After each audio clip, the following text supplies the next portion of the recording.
Hello दोस्तों, स्वागत है आपका मेरे YouTube चैनल परीक्षा प्लान में। तो चलिए आज की साइंस की क्लास को शुरू करते हैं।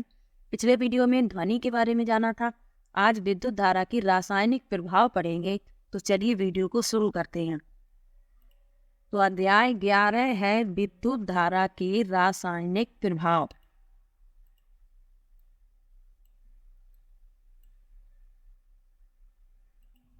लिखा है, आपके अभिभावकों ने संभवतः आपको यह चेतावनी दी होगी कि गीले हाथों से किसी भी वैद्युत साधित्र को न छुए। परंतु क्या आप जानते हैं कि गीले हाथों से किसी वैद्युत साधित्र को छूना क्यों खतरनाक है? हम पहले ही सीख चुके हैं कि जो पदार्थ अपने से होकर विद्युत धारा को प्रवाहित होने देते हैं वे विद्युत के सुचालक यानी अच्छे चालक होते हैं। इसके विपरीत जो पदार्थ अपने से होकर विद्युत धारा को आसानी से प्रवाहित नहीं होने देते वे विद्युत के हीन चालक होते हैं। कक्षा 6 में यह जांच करने के लिए कि कोई पदार्थ अपने से विद्युत धारा को प्रवाहित होने देता है या नहीं, हमने एक संपरिचित्र बनाया था यानी टेस्टर बनाया था। क्या आपको याद है कि इसे सुनिश्चित करने में संपरिचित्र ने हमारी किस प्रकार सहायता की थी? हमने देखा था कि धातुएं जैसे तांबा तथा एल्युमिनियम विद्युत का चालन करते हैं, जबकि कुछ पदार्थ जैसे रबड़, प्लास्टिक तथा लकड़ी विद्युत का चालन नहीं करते। तथापि अभी तक हमने अपने टेस्टर से केवल उन पदार्थों की जांच की थी जो ठोस अवस्था में थे, लेकिन द्रव्यों के प्रकरण में क्या होता है? क्या द्रव्य भी विद्युत धारा का चालन करते हैं? आइए ज्ञात करें। क्या द्रव विद्युत चालन करते हैं? यह जांच करने के लिए कि द्रव अपने से होकर विद्युत धारा को प्रवाहित होने देते हैं या नहीं, हम उसी संपरिचित्र यानी टेस्टर का प्रयोग कर सकते हैं। तथापि अब हम सेल के स्थान पर बैटरी का उपयोग करेंगे। टेस्टर का उपयोग करने से पहले हम यह भी परीक्षण करेंगे कि वह कार्य कर रहा है या नहीं। तो इसे क्रियाकलाप से समझेंगे। तो चलिए पढ़ते हैं। लिखा है, बेकार फेंकी गई बोतलों के प्लास्टिक या रबड़ के कुछ ढक्कन एकत्र करके उन्हें साफ करें। एक ढक्कन में एक चाय के चम्मच के बराबर नींबू का रस या सिरका उड़ेलिए। अपने संपरिचित्र को ढक्कन के समीप लाकर उसके सिरे को नींबू के रस या सिरके में डुबोइए। ध्यान रखिए, दोनों सिरे परस्पर 1 सेंटीमीटर से अधिक दूरी पर ना हों, लेकिन इसी के साथ साथ वे एक दूसरे को स्पर्श भी ना करें।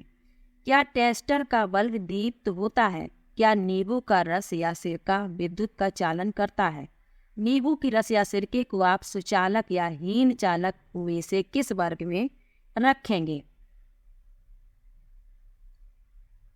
जब टेस्टर के दोनों सिरों के बीच का द्रव अपने से विद्युत धारा को प्रवाहित होने देता है तो टेस्टर का परपथ पूरा हो जाता है। परपथ में विद्युत धारा प्रवाहित होती है तथा बल्ब दीप्त हो जाता है। जब कोई द्रव विद्युत धारा को अपने से प्रवाहित होने नहीं देता तो टेस्टर का परपथ पूरा नहीं होता तथा बल्ब दीप्त नहीं होता। कुछ स्थितियों में द्रव के चालक होने पर भी संभव हो सकता है कि बल्ब दीप्त ना हो। ऐसा क्रियाकलाप 11.2 में भी हो सकता है। इसका क्या कारण है? क्या आपको याद है कि बल्ब से विद्युत धारा प्रवाहित होने पर वह दीप्त क्यों होता है? विद्युत धारा के ऊष्मीय प्रभाव के कारण बल्ब का तंतु उच्च ताप तक गर्म होकर दीप्त हो जाता है। तथापि यदि परपथ में विद्युत धारा दुर्बल है तो तंतु पर्याप्त गर्म न हो पाने के कारण दीप्त नहीं हो पाता। अब आप यह जानना चाहेंगे कि किसी परपथ में विद्युत धारा दुर्बल कब होती है। यद्यपि कोई पदार्थ विद्युत का चालन कर सकता है, परंतु यह संभव है कि वह धातु की भांति आसानी से विद्युत का चालन न कर पाता हो, जिसके कारण टेस्टर का परपथ पूरा हो जाता है, लेकिन फिर भी इसमें प्रवाहित विद्युत धारा बल्ब को दीप्त करने के लिए दुर्बल हो सकती है। क्या हम कोई ऐसा अन्य टेस्टर बना सकते हैं जो दुर्बल धारा को भी संसूचित कर सके? एक अन्य टेस्टर बनाने के लिए आप विद्युत धारा के किसी अन्य प्रभाव का उपयोग कर सकते हैं। अब ये सारणी दी गई है और इसमें पदार्थ लिखे हुए हैं और यहाँ पर बताना है कि ये सुचालक हैं या हीन चालक हैं। लिखा है सारणी से हम देखते हैं कि कुछ द्रव विद्युत के सुचालक हैं तथा कुछ हीन चालक हैं। पहेली कहती है, यहाँ पर लिखा हुआ है, जब टेस्टर के स्वतंत्र सिरे एक दूसरे को छूते नहीं, संभव है उनके बीच में वायु हो। पहेली को ज्ञात है कि वायु विद्युत की हीन चालक है, परंतु उसने यह भी पढ़ा है कि त्वरित के समय वायु से विद्युत धारा प्रवाहित हो जाती है। वह यह जानना चाहती है क्या हर अवस्था में वायु विद्युत की हीन चालक होती है। इसी से प्रेरित होकर बूझो भी यह जानना चाहता है कि क्या हीन चालकों की श्रेणी में रखे अन्य पदार्थ भी विशेष परिस्थितियों में अपने में से विद्युत को प्रवाहित होने देते हैं। वास्तव में विशेष परिस्थितियों में अधिकांश पदार्थ विद्युत धारा का चालन कर सकते हैं। यही कारण है कि पदार्थों को चालकों तथा विद्युत रोधियों के रूप में वर्गीकृत करने की अपेक्षा अच्छे चालकों तथा हीन चालकों के रूप में वर्गीकृत करने को अधिक मान्यता दी जाती है। हमने टोटी के पानी द्वारा विद्युत चालन का परीक्षण किया। आइए अब आसुत जल विद्युत चालन का परीक्षण करते हैं। तो अब आसुत जल से विद्युत धारा का परीक्षण करेंगे। तो चलिए पढ़ लेते हैं इस क्रियाकलाप को। लिखा है, एक स्वच्छ तथा सूखे प्लास्टिक या रबड़ के ढक्कन में 2 चाय के चम्मच के बराबर आसुत जल भरिए। आप आसुत जल को अपने विद्यालय की प्रयोगशाला से प्राप्त कर सकते हैं। टेस्टर का उपयोग करके परीक्षण कीजिए, आसुत जल विद्युत चालन करता है अथवा नहीं। आप क्या पाते हैं, क्या आसुत जल विद्युत चालन करता है? अब एक चुटकी साधारण नमक लेकर इसे आसुत जल में घोलिए, फिर परीक्षण कीजिए। इस बार आप क्या निष्कर्ष निकालते हैं? तो आसुत जल जो होता है वह विद्युत धारा का हीन चालक है, जबकि नमक मिला देते हैं जब जल में तो यह विद्युत धारा का सुचालक बन जाता है।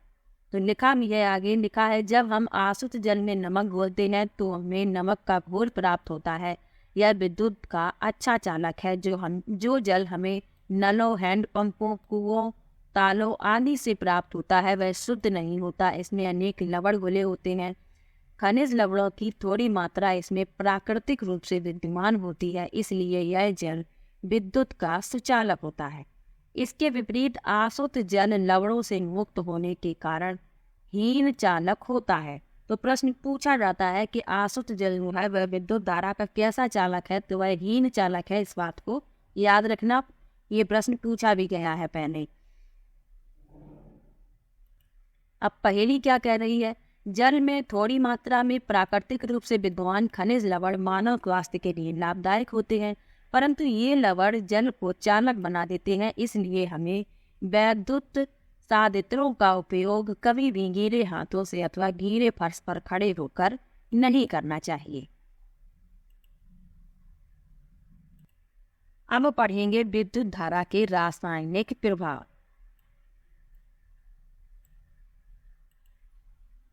लिखा है, कक्षा 7 में हमने विद्युत धारा के कुछ प्रभावों के बारे में सीखा था। क्या आप इन प्रभावों की सूची बना सकते हैं? जब विद्युत धारा किसी चालक विलयन से प्रवाहित होती है तो यह क्या प्रभाव उत्पन्न करती है, आइए पता लगाएं। तो लिखा है, किसी चालक विलयन से विद्युत धारा प्रवाहित होने पर रासायनिक अभिक्रियाएं होती हैं। इसके फलस्वरूप इलेक्ट्रोडों पर गैस के बुलबुले बन सकते हैं। इलेक्ट्रोडों पर धातु के निक्षेप देखे जा सकते हैं। विलयनों के रंग में परिवर्तन हो सकते हैं। यह रासायनिक अभिक्रिया उपयोग किए जाने वाले विलयन तथा इलेक्ट्रोडों पर निर्भर करती है। ये विद्युत धारा के कुछ रासायनिक प्रभाव हैं। तो कौन कौन से हैं? तो इस गैस के बुलबुले बन सकते हैं, इलेक्ट्रोडों पर धातु के निक्षेप देखे जा सकते हैं, विलयनों के रंग में परिवर्तन हो सकता है। तो यही सब विद्युत धारा के रासायनिक प्रभाव हैं। यहाँ पर लिखा हुआ है कि सन 1800 में एक ब्रिटिश रसायनज्ञ विलियम निकलसन ने यह दर्शाया कि यदि इलेक्ट्रोड जल में डूबे हो तथा उनके द्वारा विलयन से विद्युत धारा प्रवाहित की जाए तो ऑक्सीजन तथा हाइड्रोजन के बुलबुले उत्पन्न होते हैं। ऑक्सीजन के बुलबुले बैटरी के धन टर्मिनल से जुड़े इलेक्ट्रोड पर तथा हाइड्रोजन के बुलबुले दूसरे इलेक्ट्रोड पर बनते हैं। अब पढ़ेंगे विद्युत लेपन के बारे में। तो चलिए पढ़ लेते हैं। लिखा है, स्मरण कीजिए बिल्कुल नई साइकिल का हैंडल तथा पट्टियों के रिम कितने चमकदार होते हैं, तथापि यदि दुर्घटनावश इनमें खरोंच पड़ जाए तो चमकदार परत उतर जाती है और उसके नीचे की सतह इतनी चमकदार नहीं होती। आपने कुछ महिलाओं को ऐसे आभूषण पहने हुए देखा होगा जो देखने में सोने के प्रतीत होते हैं, तथापि लगातार उपयोग से इनकी सोने की परत उतर जाती है तथा नीचे की चांदी या किसी अन्य धातु की सतह दिखाई देने लगती है। इन दोनों ही परिस्थितियों में एक धातु के ऊपर दूसरी धातु की परत चढ़ी होती है।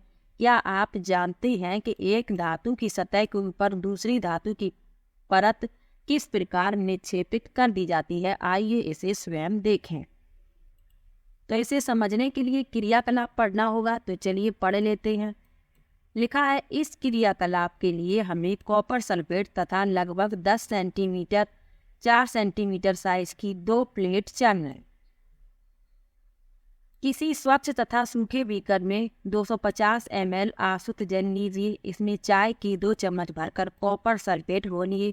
अधिक चालक बनाने के लिए कॉपर सल्फेट विलयन में कुछ बूंदे तनु सल्फ्यूरिक अम्ल की डालिए। तांबे की प्लेटों को रेगमाल से साफ कीजिए। इन्हें पानी में धोकर सुखाइए। तांबे की प्लेटों को एक बैटरी के टर्मिनलों से संयोजित कीजिए और उन्हें कॉपर सल्फेट के विलयन में डुबोइए। परपथ में 15 मिनट तक विद्युत धारा प्रवाहित होने दीजिए। अब विलयन में इलेक्ट्रोडों को हटाइए तथा उन्हें ध्यानपूर्वक देखिए। क्या उनमें किसी एक में कुछ अंतर पाते हैं? क्या आप इस पर कोई परत चढ़ी देखते हैं? इस परत का रंग कैसा है? बैटरी के उस टर्मिनल को नोट कीजिए जिससे ये इलेक्ट्रोड संयोजित है।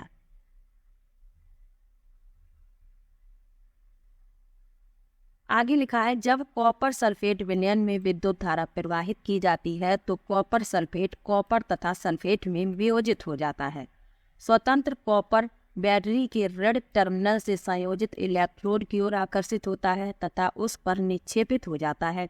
लेकिन विलयन से कॉपर के क्षय की पूर्ति कैसे होती? दूसरे इलेक्ट्रोड से जो तांबे की प्लेट से बना है, समान मात्रा का कॉपर विलयन में घुल जाता है। इस प्रकार विलयन से जो कॉपर कम हुआ वह विलयन में पुनः स्थापित हो जाता है और यह प्रक्रिया चलती रहती है। इसका अर्थ हुआ कि इस विद्युत लेपन प्रक्रिया में एक इलेक्ट्रोड से कॉपर दूसरे इलेक्ट्रोड को स्थानांतरित होता जाता है। विद्युत द्वारा किसी पदार्थ पर किसी वांछित धातु की परत निक्षेपित करने की प्रक्रिया को विद्युत लेपन कहते हैं। यह विद्युत धारा के रासायनिक प्रभाव का एक सर्वाधिक सामान्य उपयोग है। विद्युत लेपन अत्यंत उपयोगी प्रक्रम है। उद्योगों में धातु की वस्तुओं पर किसी दूसरी धातु की पतली परत विलेपित करने के लिए इसका व्यापक रूप में उपयोग किया जाता है। विलेपित किए जाने वाली धातु की परत में कुछ ऐसे वांछित गुण होते हैं जो वस्तु की धातु में नहीं होते जिस पर निक्षेपण किया जाता है। उदाहरण के लिए अनेक वस्तुओं जैसे कार के कुछ भागों, स्नान गृह की टोंटी, गैस बर्नर, साइकिल का हैंडल, पहियों के रिम आदि पर क्रोमियम का लेपन किया जाता है। यानी इन सब पर क्रोमियम की परत चढ़ाई जाती है। क्रोमियम चमकदार दिखाई देता है, यह संक्षारित नहीं होता, यह खरोंचों का प्रतिरोध करता है। तथापि क्रोमियम महंगा है तथा किसी पूरी वस्तु को क्रोमियम से बनाना आर्थिक दृष्टि से व्यावहारिक नहीं होता। इसलिए वस्तु को किसी सस्ती धातु से बनाया जाता है और इस पर केवल क्रोमियम की परत निक्षेपित कर दी जाती है। यानी क्रोमियम जो होता है वह महंगा होता है। पूरी वस्तु क्रोमियम से नहीं बनाई जा सकती क्योंकि ये आर्थिक दृष्टि से महंगी होगी। इसलिए वस्तुएं बनाई जाती हैं किसी सस्ती दूसरी धातु से और उस पर केवल क्रोमियम की परत चढ़ा दी जाती है क्योंकि क्रोमियम जो है वह संक्षारित नहीं होता और चमकदार दिखाई देती है क्रोमियम की परत चढ़ जाने से वस्तु। आगे लिखा है, आभूषण बनाने वाले सस्ती धातुओं पर चांदी तथा सोने का विद्युत लेपन करते हैं। ये आभूषण देखने में चांदी या सोने के प्रतीत होते हैं लेकिन वास्तव में अपेक्षाकृत बहुत सस्ते होते हैं। यहाँ पर आप चित्र में देख सकते हैं विद्युत लेपित कुछ वस्तुएं हैं। देख सकते हैं ये बर्तन है, साइकिल का हैंडल, मोटरसाइकिल का रिम, ये सब वस्तुएं विद्युत लेपित हैं। आगे लिखा है खाद्य पदार्थों के भंडारण के लिए उपयोग किए जाने वाले टिन के डिब्बों में लोहे के ऊपर टिन का विद्युत लेपन किया जाता है। टिन लोहे से कम क्रियाशील होता है, इस प्रकार खाद्य पदार्थ लोहे के संपर्क में नहीं आते और खराब होने से बच जाते हैं। पुलों तथा स्वचालित वाहनों को प्रबल बनाने के लिए लोहे का उपयोग किया जाता है, तथापि लोहे में संक्षारित होने तथा जंग लगने की प्रवृत्ति होती है, अतः इसे संक्षारण तथा जंग लगने से बचाने के लिए लोहे पर जिंक की परत निक्षेपित कर दी जाती है। यानी जो पुल और स्वचालित वाहन होते हैं इनको प्रबल बनाने के लिए लोहे का उपयोग किया जाता है, परंतु लोहा जो है वह जल्दी से जंग लग जाती है उसमें, तो इसे संक्षारण से बचाने के लिए इसके ऊपर जिंक की परत चढ़ा दी जाती है। आगे लिखा है विद्युत लेपन कारखानों में उपयोग किए जा चुके विलयनों का निपटारा किया जाना भी एक मुख्य समस्या है। यह एक प्रदूषणकारी अपशिष्ट है तथा पर्यावरण संरक्षण के लिए इस प्रकार की प्रदूषकों के निपटारे के लिए विशिष्ट दिशा निर्देश दिए गए हैं। तो आज के लेसन में विद्युत धारा के रासायनिक प्रयोग के बारे में पढ़ा है, किस प्रकार धातुओं पर दूसरी धातु की परत चढ़ाई जाती है, जो द्रव होते हैं वह विद्युत के सुचालक होते हैं या कुचालक होते हैं, ये सब महत्वपूर्ण तथ्य जाने हैं। तो आज का ये वीडियो यहीं पर समाप्त होता है। वीडियो कैसा लगा कमेंट बॉक्स में ज़रूर बताइएगा। वीडियो को लाइक, चैनल को सब्सक्राइब करना मत भूलिएगा। मिलते हैं एक और नई वीडियो के साथ, तब तक के लिए बाय बाय।